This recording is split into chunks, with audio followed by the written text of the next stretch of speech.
Hi friends, பாருங்கள் இந்த தக்காளியெல்லாம் 50-60 ரூபாய்ங்க. இந்த தக்காளி 50 ரூபா 60 ரூபாய்ங்க. 2 நாள் வீடியோ போடலிங்க, உடம்பு சரியில்லைங்க. இந்த தக்காளி வரும் 150 ரூபாய்ங்க. இதெல்லாம் 150ங்க. இந்த தக்காளி 200 ரூபாய்ங்க.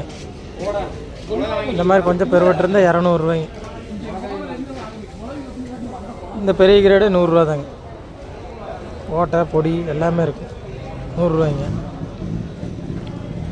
இந்த பொடி தக்காளி 60 ரூபாய்ங்க. இந்த தக்காளி வரும் 150 ரூபாய்ங்க. 150 ரூபாய்ங்க.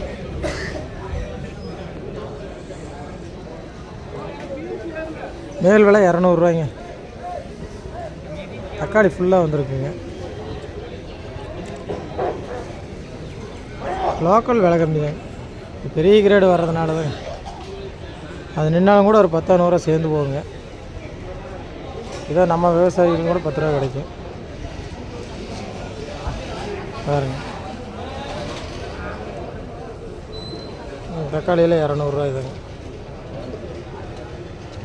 வந்திருக்குங்க. ஓரளவுக்கு தக்காளி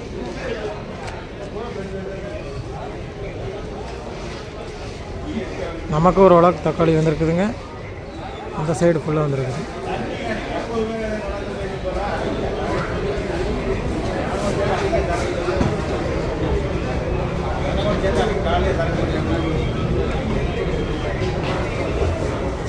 உங்களுக்கு பெரிய கிரேடு மட்டும் வராமல் இருந்தால் தக்காளி விலை ஜாஸ்தியாக போகும். அது வர்றதுனால தான் விலையே போக மாட்டேங்குது.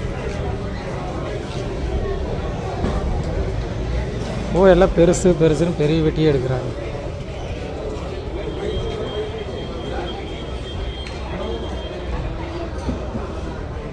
பாருங்க, இன்றைக்கி தக்காளி நிலவரம் இதுதானுங்க. இந்த மாதமெல்லாம் விலையே போகாது. இன்னும் 10-20 நாள் ஆச்சுன்னா மறுபடியும் லோக்கல் அதிகமாக தான் ஆகும்.